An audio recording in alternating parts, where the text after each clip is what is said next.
नमस्कार, मैं हूं आपके साथ मयंक। तो देखिए, मस्कट में बातचीत का कोई नतीजा नहीं निकला। अब उसके बाद एक बड़ा खुलासा हुआ है। चीन ने ईरान के लिए एक बहुत बड़ा कदम उठाया है, बहुत बड़ा फैसला कर लिया है। देखिए, जो खबरें आ रही हैं सूत्रों के मुताबिक, उसके हिसाब से चाइना का नानचांग 101 ये डिस्ट्रॉयर शिप है। इसे चाइना ने अरब सागर में भेज दिया है, अरब सागर में अब्राहम लिंकन के करीब भेज दिया है। सूत्रों के मुताबिक इस तरह की खबर आ रही है।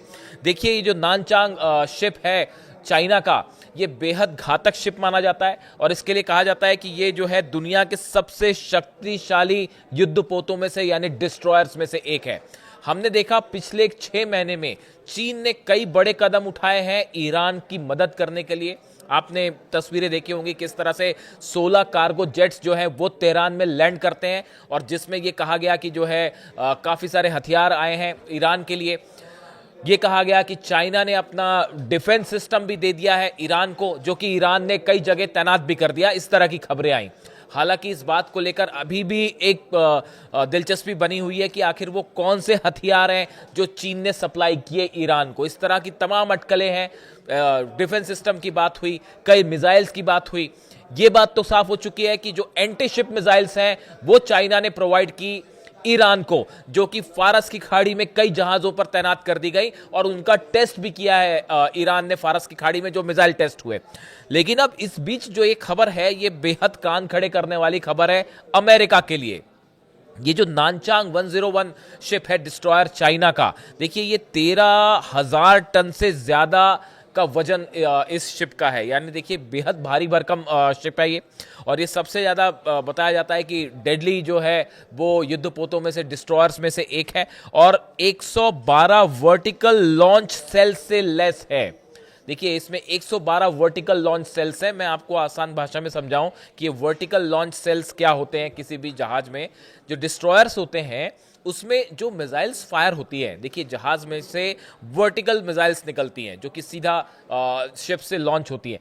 उसको लॉन्च करने के लिए जो पाइप के आकार का पोर्शन होता है जिससे मिसाइल निकलती है, इसे ये कहलाए जाते हैं वर्टिकल लॉन्च सेल्स। यानी कि इनके अंदर मिसाइल्स होती है और आपने जैसी बटन दबाया तो मिसाइल उस पाइप जैसी चीज होती है उसके अंदर से निकल जाएंगे। ये कहलाते हैं vertical launch cells. 112 vertical launch cells हैं इसमें। यानी आप देखिए ये अच्छा खासा एक भारी भरकम डिस्ट्रॉयर है। इसमें लंबी दूरी की मिसाइल्स हैं जो समुद्र में वार कर सकती हैं, हवा में हमले कर सकती है और इसके अलावा अलग अलग कॉन्टिनेंट है उस पर भी, यानी ज़मीन पर भी हमले कर सकती है।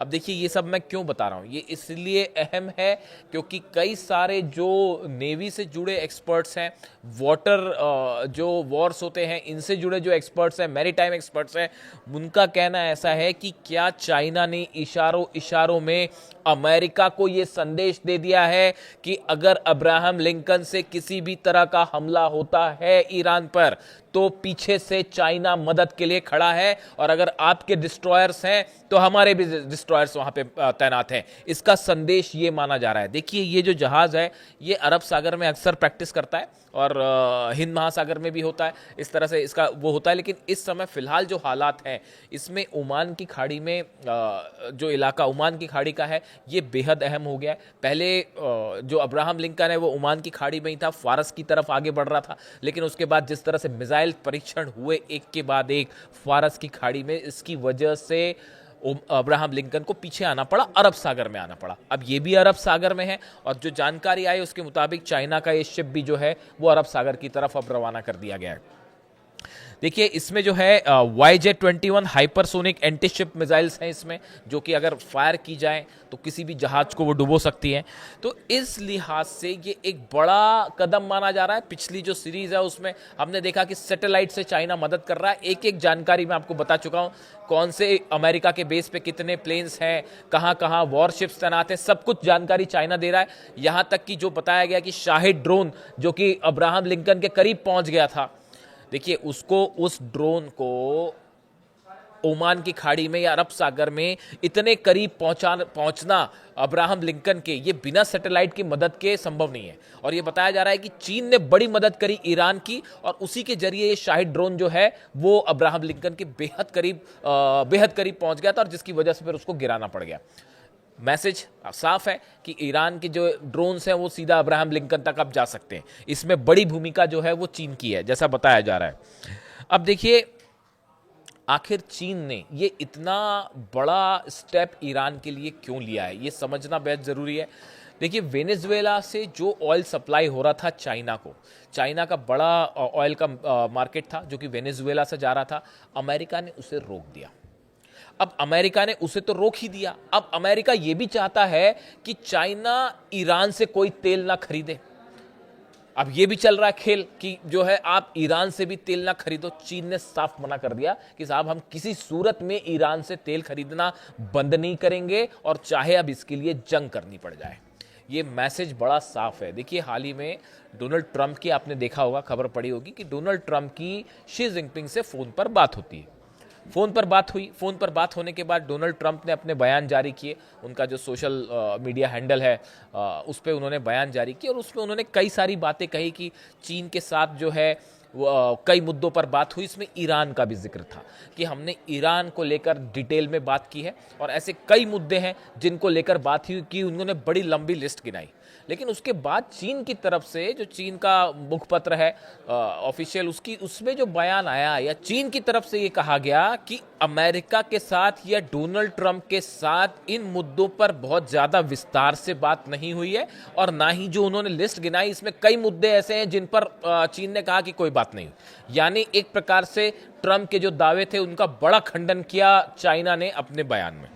अब देखिए, सवाल ये है कि आखिर फारस की खाड़ी और ईरान, ये दोनों चीन के लिए इतने इंपॉर्टेंट क्यों हैं? उसकी बड़ी वजह है कि चीन का 50% ऑयल जो है वो फारस की खाड़ी से आता है, और यही वजह है चीन ये चाहता है कि किसी भी सूरत में फारस की खाड़ी में हालात ना बिगड़े, शांति रहे, तो बिजनेस अच्छे से चल सकता है, तेल का व्यापार चल सकता है। और अगर हालात खराब होते हैं तो पूरी शक्ति के साथ मदद की जाए ईरान की, ताकि ईरान में किसी तरह का सत्ता परिवर्तन ना हो। एक तो देखिए, चाइना जो है वो मजबूती से अली खामेनी साहब के साथ खड़ा हुआ है। उसकी बड़ी वजह है कि वो चीन नहीं चाहता कि ईरान में सत्ता परिवर्तन हो, क्योंकि जो है वरना ऑयल सप्लाई मुश्किल में पड़ सकती है, जैसे कि वेनेजुएला में हुआ वैसे ही। इसीलिए चाइना ने अपने एंटी शिप मिसाइल्स भेजे ईरान के पास, और खास तौर पर फारस की खाड़ी में जो एग्रेसिव पोस्चर लिया ईरान ने, और लगातार जो मिसाइल्स फायर की गई, ड्रिल्स की गई, उसमें कई बैलिस्टिक मिसाइल्स के टेस्ट हुए। यानी ऐसा कोई दिन नहीं गया जिस दिन फारस की खाड़ी में जो है वो ईरान ने कोई मिसाइल न दागी हो। इसका नतीजा ये है कि अमेरिकन नेवी को ये रिक्वेस्ट करनी पड़ी कि भाई आप मिसाइल दाग रहे हैं, टेस्ट कर रहे हैं, जरा संभल के कीजिए, हमारे किसी जहाज पर न गिर जाए। सेंटकॉम की तरफ से इस तरह की जो है बयान आए। अब देखिए, ये इसी का नतीजा है कि फारस की खाड़ी को लेकर चाइना जो है वो मजबूती से खड़ा है ईरान के साथ, और ना सिर्फ उसने एंटीशिप मिसाइल्स दी, अब डिस्ट्रॉयर्स भी भेज दिया, जिसका मैंने जिक्र किया, नानचांग। बातचीत फेल हो चुकी है, भले अगले दौर की बातचीत हो, फिर एक कोई लोकेशन तय हो जाए, लेकिन ये सब जान रहे हैं, पूरी दुनिया इस बात को जान रही है, अमेरिका के अखबारों से लेकर मिडिल ईस्ट के अखबारों तक, और ईरान के लोग भी समझ रहे हैं, अमेरिका के लोग भी समझ रहे हैं, पूरी दुनिया समझ रही है कि अमेरिका और ईरान के बीच किसी भी तरह की डील या समझौता होना इम्पॉसिबल सा लग रहा है, असंभव लग रहा है। ईरान किसी सूरत में अपना न्यूक्लियर एनरिचमेंट का अधिकार नहीं छोड़ेगा, साफ कह चुका है। मिसाइल प्रोग्राम पर बात करने को तैयार नहीं है। जो प्रॉक्सीज हैं उनको भी मदद करने, उनको भी जो अमेरिका ने कहा कि आप इनकी मदद छोड़ दीजिए, ईरान इसके लिए तैयार नहीं। ईरान ने साफ कहा है कि हम हिजबुल्लाह के साथ खड़े। तो ऐसी सूरत में अब बातचीत हो तो किस मुद्दे पर बातचीत हो और कैसे किसी आप सॉल्यूशन तक पहुंचे, कोई सवाल ही नहीं है उसका कोई नतीजा निकलने का। इस सूरत में ये फिर से एक बार हालात जो हैं वो पिछले 24 घंटों में जंग की तरफ बढ़ गए हैं। जो बातें चल रही थी कि किसी तरह की बातचीत होगी, देखिए अमेरिका की तरफ से कोई बयान नहीं आया। जो बातचीत हुई मस्कट में उसको लेकर सबकी नजरें थी कि अमेरिका क्या कहता है। अब्बास अराक्ची साहब जो विदेश मंत्री, उनकी तरफ से बयान आया, उन्होंने कहा हमने पॉजिटिव माहौल में बात की है, हमने अपनी बात सामने रख दी कि सिर्फ हम न्यूक्लियर मुद्दे पे बातचीत करेंगे और हम किसी मुद्दे पे बात नहीं करेंगे, और उन्होंने एक खुले दिल से अपनी बात सामने रख दी। ईरान ने हमेशा ऐसे ही किया है कि जो कह रहा है वही करता है ईरान, और वही बात सामने भी रखी। लेकिन अभी तक अमेरिका की तरफ से कोई रिएक्शन नहीं आया, बल्कि हुआ ये कि जैसे ही बातचीत खत्म हुई, डोनाल्ड ट्रंप की तरफ से आदेश आ गए और उन्होंने जो भी ईरान के साथ बिजनेस कर रहे हैं उन पर 25% टैरिफ लगा दिया। ये इस बात का प्रमाण है कि भाई साहब ये बातचीत जो है फेल हो चुकी है। अब ये एक प्रकार से इसको अनाउंसमेंट माना गया कि जैसी अगर बातचीत सफल होती दिखाई देती तो ट्रंप कतई टैरिफ की बात नहीं करते ईरान पे। इसीलिए एक्सपर्ट से मान के चल रहे हैं कि वो पहले से ये कहा जा रहा था कि डील किसी नतीजे पे नहीं पहुंचे। अब इन हालात में बताया ये जा रहा है कि जैसा मैंने अपने पिछले वीडियो में भी बताया था कि अगर ईरान पर हमला होता है तो उसमें बड़ी भूमिका होगी अमेरिका की सबमरीन्स की। और यह कहा जा रहा है कि हो सकता है अमेरिका अपने सबमरीन से टॉम हॉक मिसाइल से ईरान के ठिकानों पर हमला कर सकता है। फाइटर जेट्स अंदर जाएंगे तो मुश्किल है, S-400 भी हो सकता है, चाइनीज डिफेंस भी हो, और उसके बाद फिर वो फाइटर जेट एक भी गिरा अगर F-35 या F-16, बड़ी खबर बनेगी। ऐसी सूरत में माना जा रहा है कि टॉमहॉक मिसाइल से हमला हो सकता है सबमरीन से, या फिर अब्राहम लिंकन तो है ही, अब्राहम लिंकन से भी टॉमहॉक मिसाइल से F-16 या F-35 क्रॉस करेंगे, इसकी संभावना बेहद कम नजर आ रही।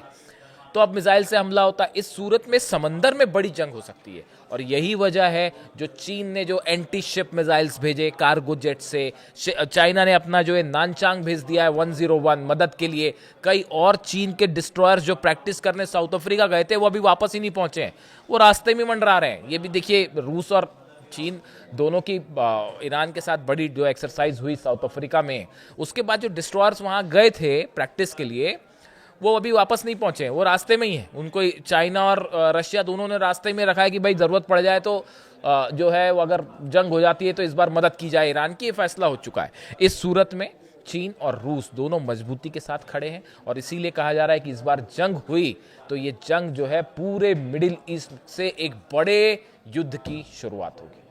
अब इससे जुड़ा जो भी अपडेट होगा मैं आप तक पहुंचाऊंगा। वीडियो कैसा लगा कमेंट करके बताइए। Thank you so much.